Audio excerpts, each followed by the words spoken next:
My high honor to introduce Dr. Mark Zuckerberg.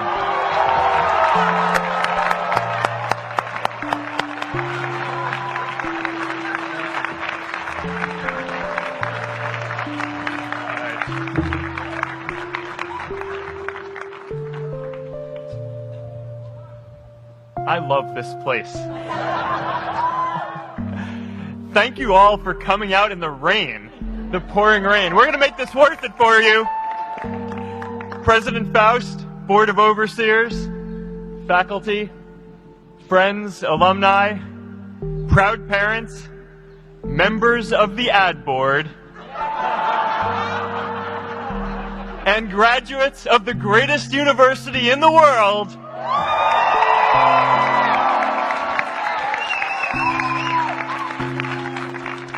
I am honored to be here with you today because, let's face it, you accomplished something I never could.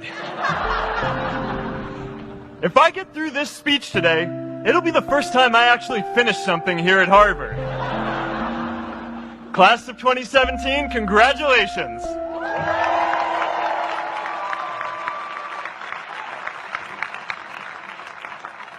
Now, I'm an unlikely speaker today.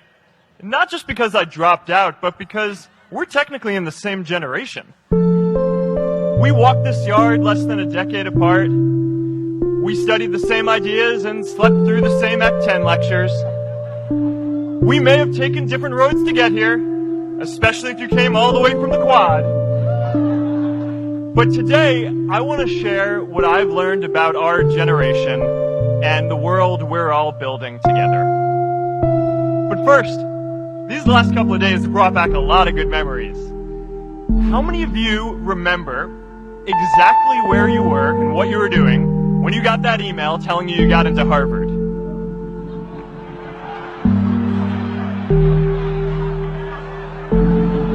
I was playing the video game Civilization, and I ran downstairs and got my dad, and for some reason, his first reaction was to video me opening the email. That could have been a really, really sad video. But I swear, getting into Harvard is the thing my parents are most proud of me for. My mom is nodding. You all know what I'm talking about. Look, guys, it's tough to beat this. You'll see when you get out there. How many of you remember your first lecture here at Harvard?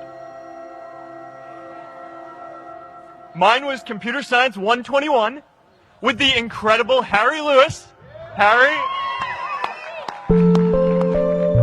I was running late for class, so I threw on a t-shirt, and I didn't realize until afterwards that I put it on inside out and backwards, and my tag was sticking out the front. I couldn't figure out why no one in class would talk to me. Except for this one guy, KX Jin. He just went with it. We started doing our problem sets together, and now he runs a big part of Facebook. And that, class of 2017, is why you should be nice to people.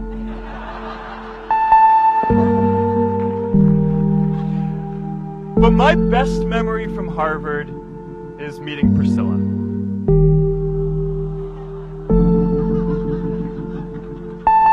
I had just launched this prank website, Face Smash, and the ad board wanted to see me. Everyone thought I was going to get kicked out. My parents drove up here to help me pack my stuff. My friends threw me a going away party. Who does that? As luck would have it, Priscilla was at that party with her friends, and we met in line for the bathroom in the Foho Bell Tower, and in what must be one of the all-time most romantic lines, I turned to her and said, "I'm getting kicked out in 3 days, so we need to go on a date quickly." Actually, any of you graduating today can use that line. "I'm getting kicked out today. We need to go on a date fast." I didn't end up getting kicked out. I did that to myself. Priscilla and I started dating, and, you know, that movie made it seem like Face Smash was so important to starting Facebook. It wasn't. But without Face Smash, I never would have met Priscilla. and Priscilla's the most important person in my life. So you could still say it was the most important thing I built in my time here.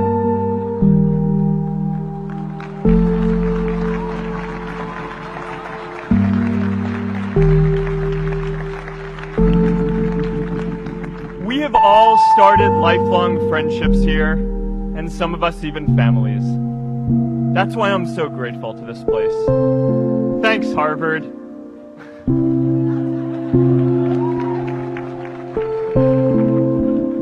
Today, I want to talk about purpose. But I'm not here to give you the standard commencement about finding your purpose. We're millennials. We try to do that instinctively. Instead, I'm here to tell you that finding your purpose isn't enough. The challenge for our generation is to create a world where everyone has a sense of purpose. One of my favorite stories is when JFK went to go visit the NASA Space Center, and he saw a janitor holding a broom, and he asked him what he was doing, and the janitor replied, "Mr. President, I'm helping put a man on the moon." Purpose is that feeling that you are a part of something bigger than yourself, that you are needed, and that you have something better ahead to work for. Purpose is what creates true happiness. And you are graduating at a time when this is especially important. When our parents graduated, that sense of purpose reliably came from your job, your church, your community. But today, technology and automation are eliminating many jobs. Membership in a lot of communities has been declining, and a lot of people are feeling disconnected and depressed and are trying to fill a void in their lives. As I've traveled around, I've sat with children in juvenile detention and opioid addicts who've told me that maybe their lives would have turned out differently if they just had something to do, an after-school program or somewhere to go. I've met factory workers who know their old jobs aren't coming back and are just trying to find their path ahead. For our society to keep moving forward, we have a generational challenge to not only create new jobs, but create a renewed sense of purpose. I remember that night I launched Facebook from that little dorm in Kirkland House.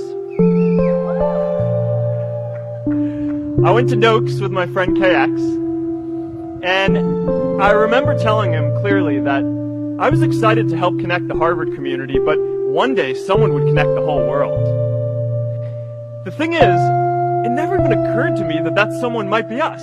We were just college kids. We didn't know anything about that. There were all these great big technology companies with all these resources, and I just assumed one of them would do it.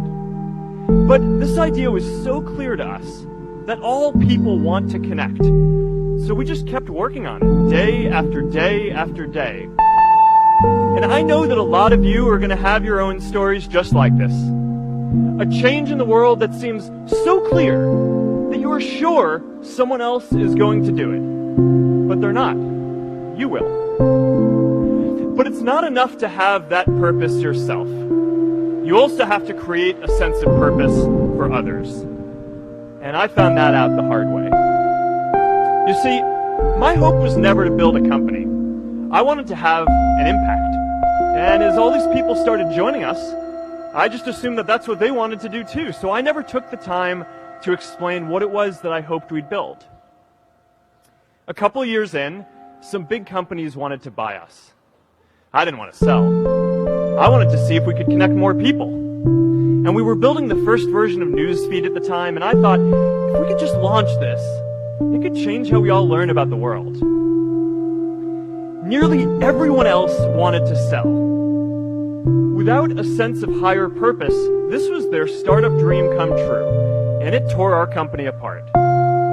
After one particularly tense argument, one of my close advisors told me if I didn't agree to sell the company right now, I would regret that decision for the rest of my life. Relationships were so frayed that within a year or so, every single person on our management team was gone. That was my hardest time leading Facebook.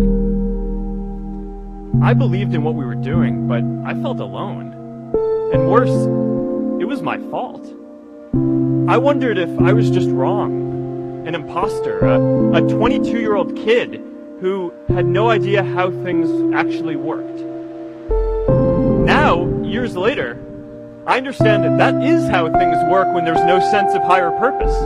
So it's up to all of us to create it so we can all keep moving forward together. And today, I want to talk about 3 ways that we can create a world where everyone has a sense of purpose. By taking on big, meaningful projects together. By redefining equality so everyone has the freedom to pursue their purpose. And by building community all across the world. So first, let's take on big, meaningful projects. Our generation is going to have to deal with tens of millions of jobs replaced by automation like self-driving cars and trucks. But we have the potential to do so much more than that. Every generation has its defining works. More than 300,000 people worked to put that man on the moon, including that janitor. Millions of volunteers immunized children around the world against polio, and millions of more people built the Hoover Dam and other great projects. And now it's our generation's turn to do great things. Now I know, maybe you're thinking, I don't know how to build a dam. I don't know how to get 1 million people involved in anything. Well, let me tell you a secret. No one does when they begin. Ideas don't come out fully formed. They only become clear as you work on them. You just have to get started. If I had to know everything about connecting people before I got started, I never would have built Facebook. Movies and pop culture just get this all wrong. The idea of a single eureka moment is a dangerous lie. It makes us feel inadequate because we feel like we haven't had ours yet. And it prevents people with seeds of good ideas from ever getting started in the first place. Oh, and you know what else movies get wrong about innovation? No one writes math formulas on glass, okay? Alright? That's not a thing, okay?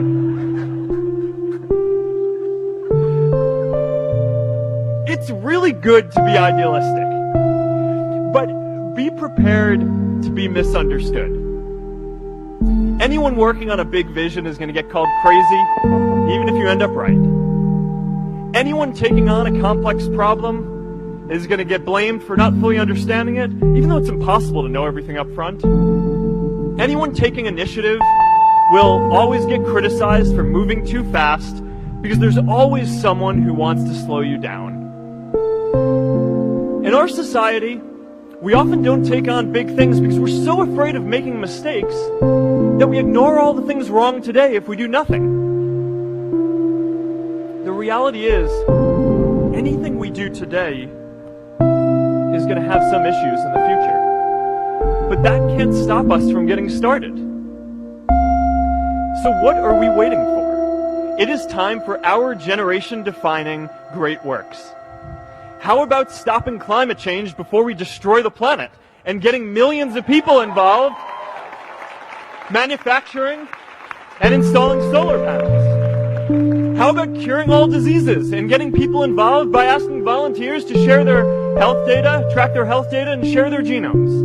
You know, today, our society spends more than 50 times as much treating people who are sick as we invest in finding cures so people don't get sick in the first place. It makes no sense. We can fix this.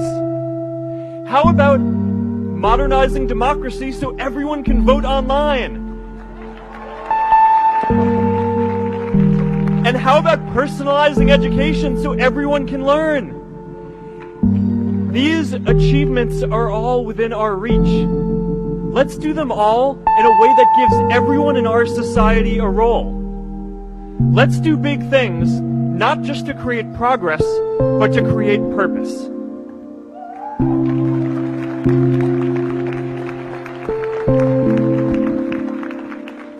So taking on big, meaningful projects together is the first thing we can do to create a world where everyone has a sense of purpose. The second is redefining our idea of equality so everyone has the freedom to pursue their purpose. Now, many of our parents had stable jobs throughout their careers, but in our generation, we're all a little entrepreneurial, whether we're starting our own projects or finding our role in another one. And, that's great, because our culture of entrepreneurship is how we create so much progress. An entrepreneurial culture thrives when it is easy to try lots of new ideas. Facebook wasn't the first thing I built. I also built chat systems and games, study tools and music players, and I'm not alone. J.K. Rowling got rejected 12 times before she finally wrote and published Harry Potter. Even Beyoncé had to make hundreds of songs to get Halo. The greatest successes come from having the freedom to fail. Now, today, we have a level of wealth inequality that hurts everyone. When you don't have the freedom to take your idea and turn it into a historic enterprise, we all lose. And right now, today, our society is way over-indexed on rewarding people when they're successful, and we don't do nearly enough to make sure that everyone can take lots of different shots. Now, let's face it. There is something wrong with our system when I can leave here and make billions of dollars in 10 years, while millions of students can't even afford to pay off their loans, let alone start a business.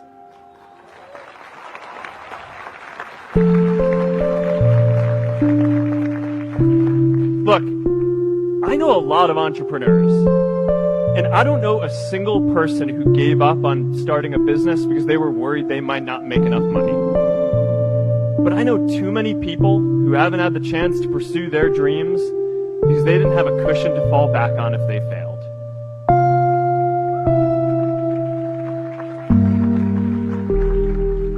We all know you don't get successful just by having a good idea or working hard. You get successful by being lucky too. If I had to support my family growing up instead of having the time to learn how to code, if I didn't know that I was going to be fine if Facebook didn't work out, then I wouldn't be standing up here today.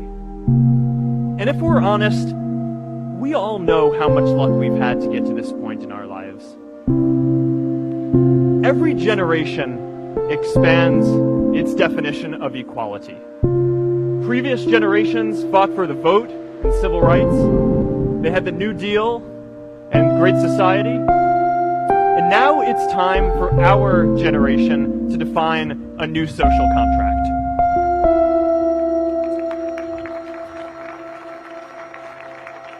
We should have a society that measures progress not just by economic metrics like GDP, but by how many of us have a role we find meaningful. We should explore ideas like universal basic income to make sure that everyone has a cushion to try new ideas.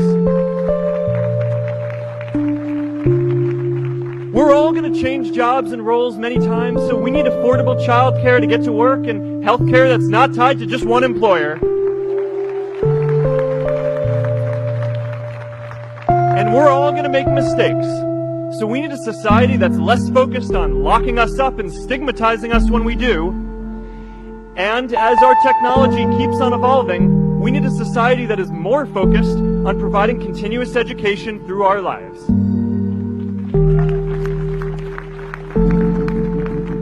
And yes, giving everyone the freedom to pursue purpose isn't going to be free.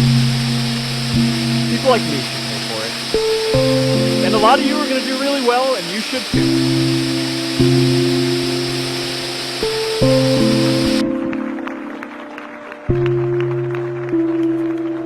That is why Priscilla and I started the ZUKERBERG initiative and committed our wealth to promoting equal opportunity.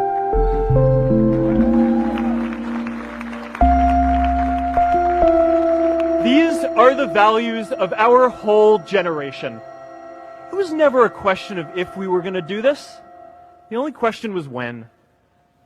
Millennials are already one of the most charitable generations in history. In just 1 year, more than 3 in 4 U.S. millennials donated to charity, and more than 7 in 10 raised money for another one. But it's not just about giving money. You can also give time.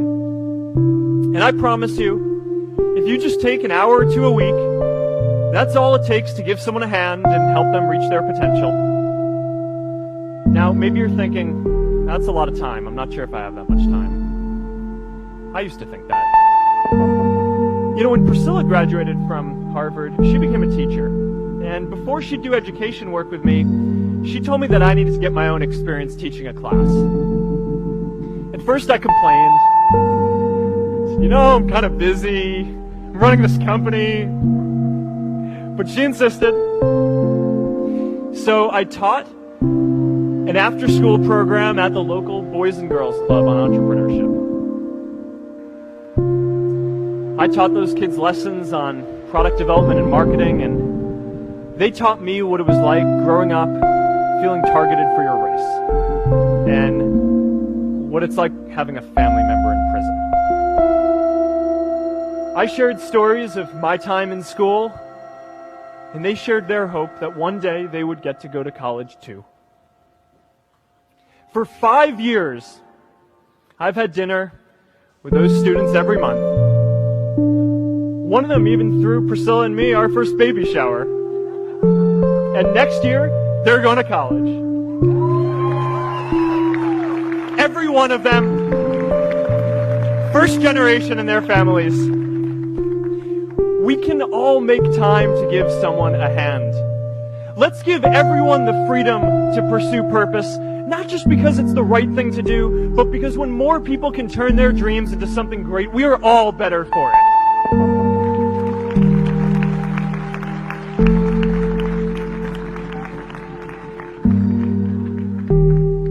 Purpose doesn't only come from work. The third way we can create a sense of purpose for everyone is by building community. And in our generation, when we say purpose for everyone, we mean everyone in the world. Now, quick show of hands. How many of you here are from another country? All right, now keep your hands up. How many of you are friends with one of these folks? Now we're talking. See, we have grown up connected. In a recent survey of millennials around the world, asking what most defines our identity, the most popular answer wasn't nationality, ethnicity, or religion. It was citizen of the world. That's a big deal. Every generation expands the circle of people we consider one of us. And in our generation, that now includes the whole world.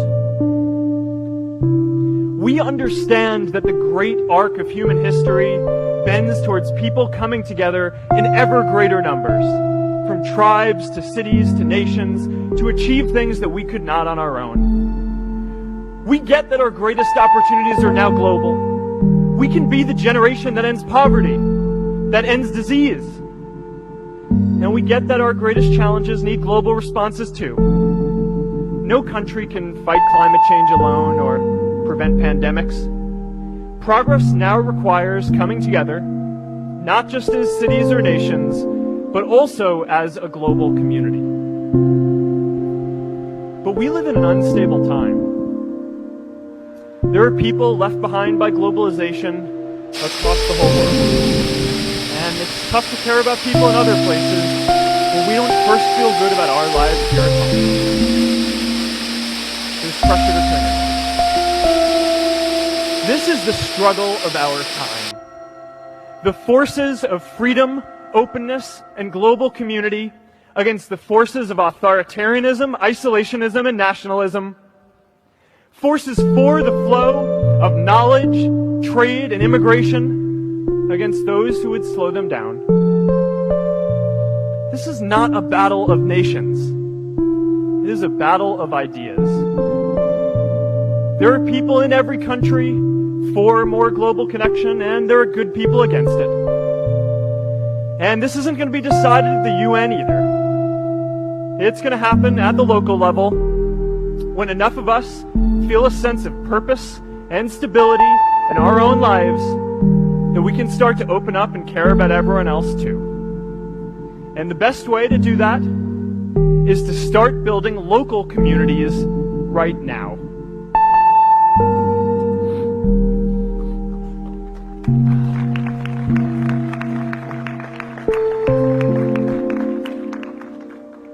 all get a lot of meaning from our communities. Who here's from Elliott House? How about Lowell? I know you guys found community because you literally live right on top of each other. And Mather? I'll just leave that there.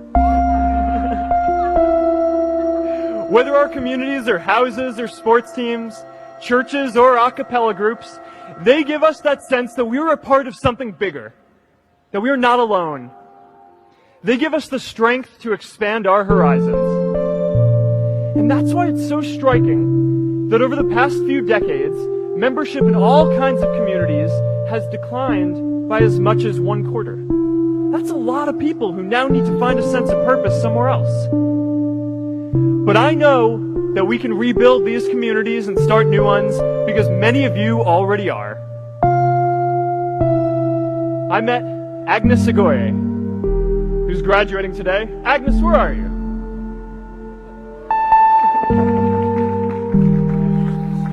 Agnes spent her childhood navigating conflict zones with human trafficking in Uganda, and now she's trained thousands of law enforcement officials to keep communities safe.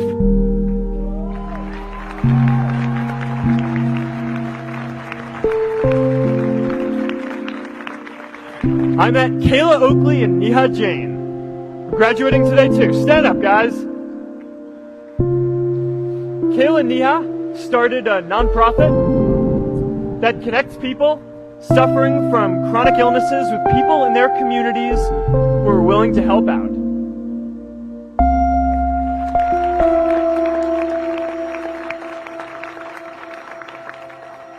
And I met David Razu Aznar, who's graduating from the Kennedy School today. David, stand up. David is a former city councilor who fought to make Mexico City the first Latin American city to pass marriage equality, even before San Francisco.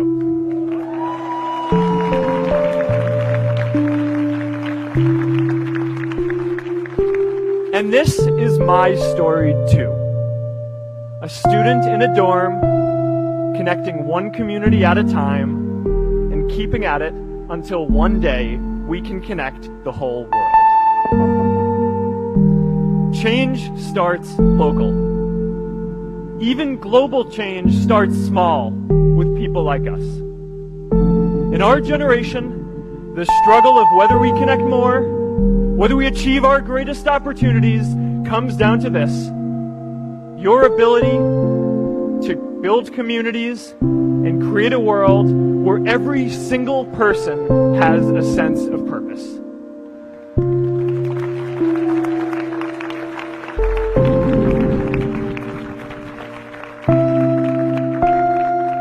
Class of 2017, you are graduating into a world that needs purpose. And it's up to you to create it. Now, maybe you're asking yourself, can I really do this? Well, remember when I told you about that class I taught at the Boys and Girls Club? One day after class, I was talking to my students about going to college, and one of my top students raised his hand and said that he wasn't sure he could go to college because he's undocumented. He wasn't sure if they'd take him. Last year, I took him out to breakfast for his birthday, and I wanted to get him a gift, so I asked him what he wanted, and he just started talking about struggles that he saw other students in his class facing, and finally said, you know, I'd really just like a book on social justice. I was blown away. Here is a young guy who has every reason to be cynical. He wasn't sure if the country he calls home, the only one he's known, was going to deny him his dream of going to college. But he wasn't feeling sorry for himself. He wasn't even thinking of himself. He has a greater sense of purpose, and he's going to bring people along with him.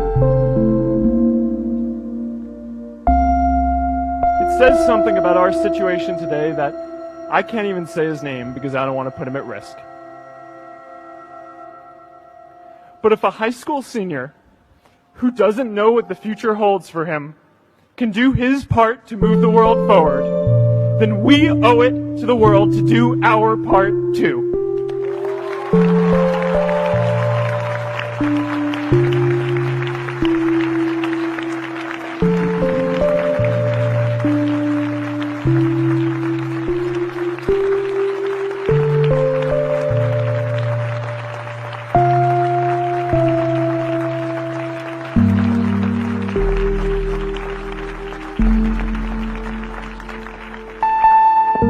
Before you walk out those gates one last time, and as we sit here in front of Memorial Church, I'm reminded of a prayer, Misha Berach, that I say whenever I face a big challenge, that I sing to my daughter, thinking of her future when I tuck her in at night.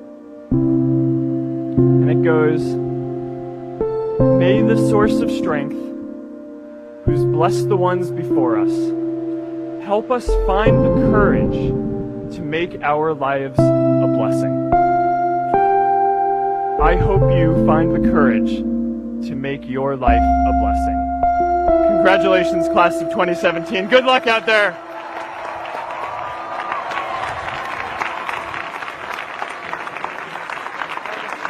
My high honor to introduce Dr. Mark Zuckerberg.